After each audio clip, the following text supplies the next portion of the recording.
Hello सांग मैंने welcome back to my YouTube channel. मुझे आपण मानक पई नहीं आसी पनीर एक नुआ रेसिपी।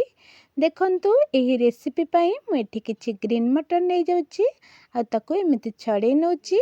आपण माने जानि चंती एमिति ग्रीन मटर तार चोपा को आमे फपाड़ी देउचंदी ना, एको देखिबे ऊपरु चोपाटा को बाहर करिकी आपण माने जदी भाजी किनी पियाज रे खाइबे बहुत टेस्टी लागिबो। मैं सेटा आपण माननकु अलगा केते बेले ए ग्रीन मटर चोपारे किछि रेसिपी करिके देखैबी। देखंतु या परे मु गोटे कैप्सिकम को मध्य काटी नउची। जेहेतु मोर पनीरटा स्क्वायर शेप रे कटा हबो तेणु मु एठी सबु तक कैप्सिकम को स्क्वायर शेप रे ही काटी नेची। ता सहित पियाज को एमिति बड़ बड़ खंड करिके काटी नेबे। जहाँ भी परिबा काटंतु जेतेबेले आजि नुहे सबुतक आग धोईकी काटिबे, जहाँ फल तार जो ग्रीन अंशटा सेटा नष्ट जीवनी। तेणु एसबू को मो साइड रे रखि सारिबा परे पनीर पैकेटा को खोलिकी ताकू एमिति बड़ बड़ करिकी आग काटिली। तापरे ताकू किछि छोट छोट पीस करनेली। देखंतु एमिति छोट बड़ आपण माननकु जेमिति पसंद सेमिति करि परिबे।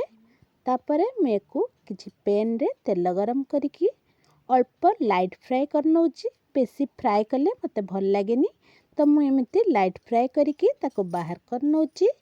सेही पैन रे पियाज आ कैप्सिकम पकेइकिनी भाजी नबा।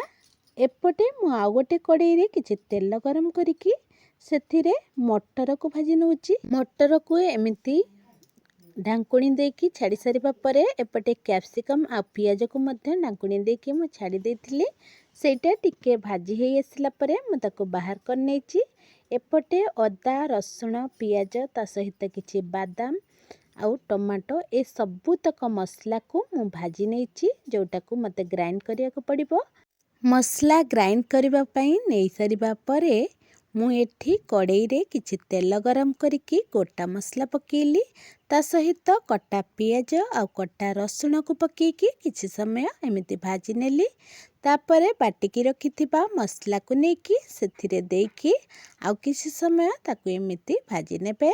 मसला टिके भाजी हे आसले आमे एथिरे पकेइबा स्वाद अनुसार लूण, हळदी गुंड, आपण माने जतिकी राग खाइबे सेतिकी लंका गुंड पकेइबे। एबे मु एथिरे किछि गरम मसला गुंड ता सहित पनीर मसला सबुतक पकई सारिबा परे ताकू आउ किछि समय एमिति फुटिबा पई छाड़ी दउची, जेमिति मसलार कंचा गंध बाहरी जिवो। एबे हमर मसला भल भाबरे हेई आसिलानी। देखंतु मु एठी घरे तयारी करिकी रखिथिबा किछि गरम मसला गुंड देई नउची। ता सहित मु किछि क्षीर मध्य देई नउची।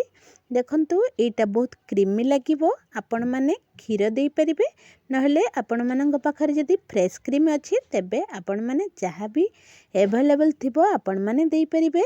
देखंतु मु एठी भाजी की रखिथिबा पियाज ता सहित कैप्सिकम मटर पकेइकी किछि समय गोळेई नेली।